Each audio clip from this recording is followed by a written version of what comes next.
get started.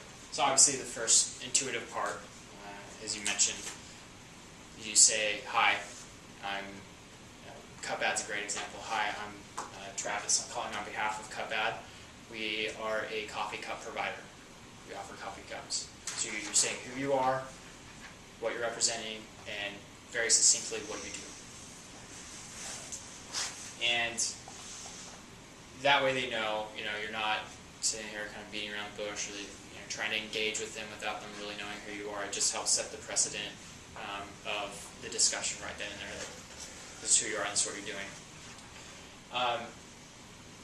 Building trust, loyalty, and rapport. This is asking questions to understand what the customer's pain points are. And you're going to want to ask open-ended questions, or whatever. Typically open-ended works.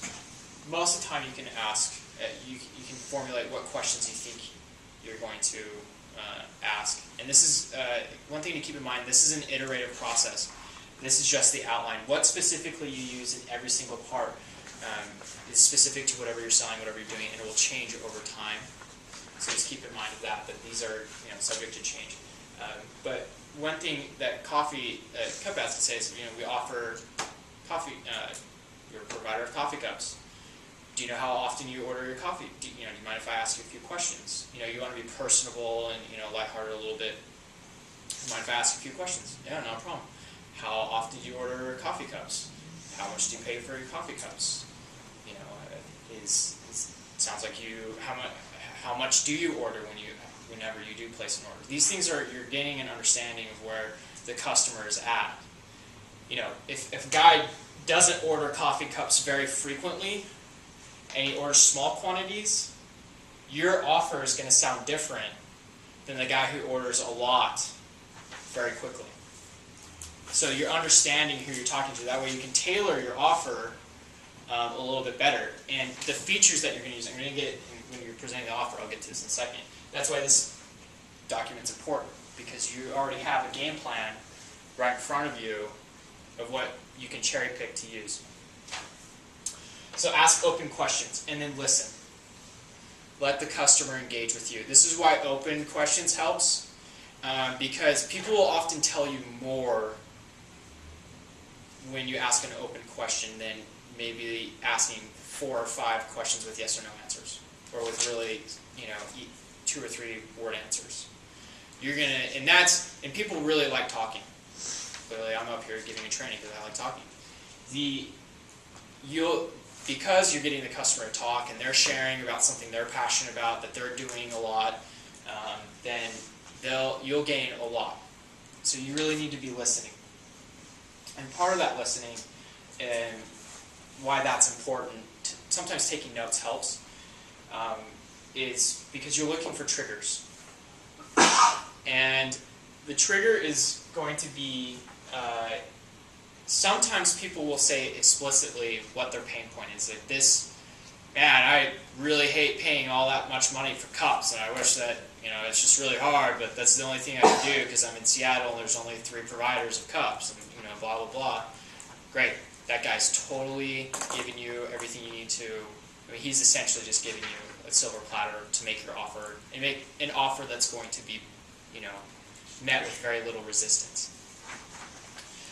So once you're picking up on triggers, and whatever the triggers are specifically for you guys, it's going to be something, a little bit of an iterative process. Discover has this process figured out because they've been doing this for a few decades. So they know what triggers are and how to effectively respond to them. You guys are going to have to kind of, as you're going through calls, or maybe a good process to do is write out what you think triggers are, why you think people would be offering. So for Red Flower, you guys think, look, you guys are a Hispanic retailer. Authenticity is key for you guys.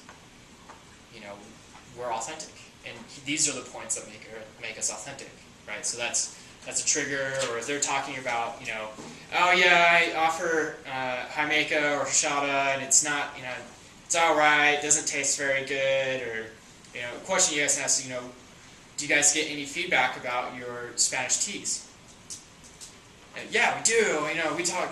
People don't like that it's so chalky and it's just something like that. And then so you're now understanding a little bit from an intuitive standpoint how you're going to set up what your next statement's going to be, your offer. The way you do that is using a transitional statement.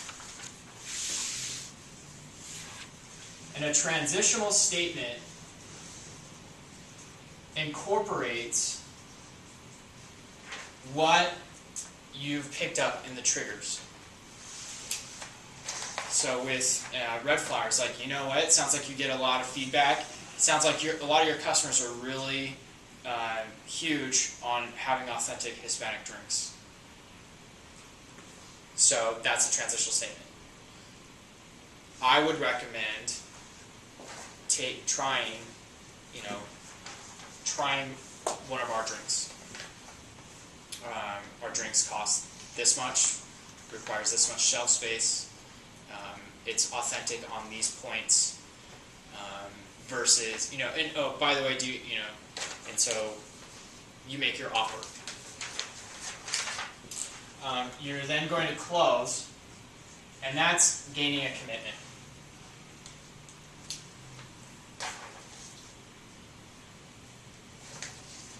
And closing is literally just saying, tying the loop around and getting the guy to say yes to you. And that's just closing. Either a commitment to meet with you to discuss your product more, a commitment to start buying your product, whatever that is for you guys, you need to close. And then one thing that I was always taught was that you need to anticipate that the next word out of the customer's mouth after you make your closing statement is no. People are trained to say no. And it doesn't matter. It doesn't mean that you necessarily have a bad product, or your product doesn't benefit them. They just don't know enough about your product, and they're very comfortable in their own world and the knowledge pool that they have. They kind of have everything figured out, so they're comfortable. And you introducing this, you're a stranger. You introducing this other thing. They know that you're trying to sell them on something.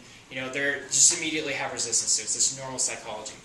So if they say yes, great, then that's the easiest call in the world. What your expectation needs to be is that they're going to say no.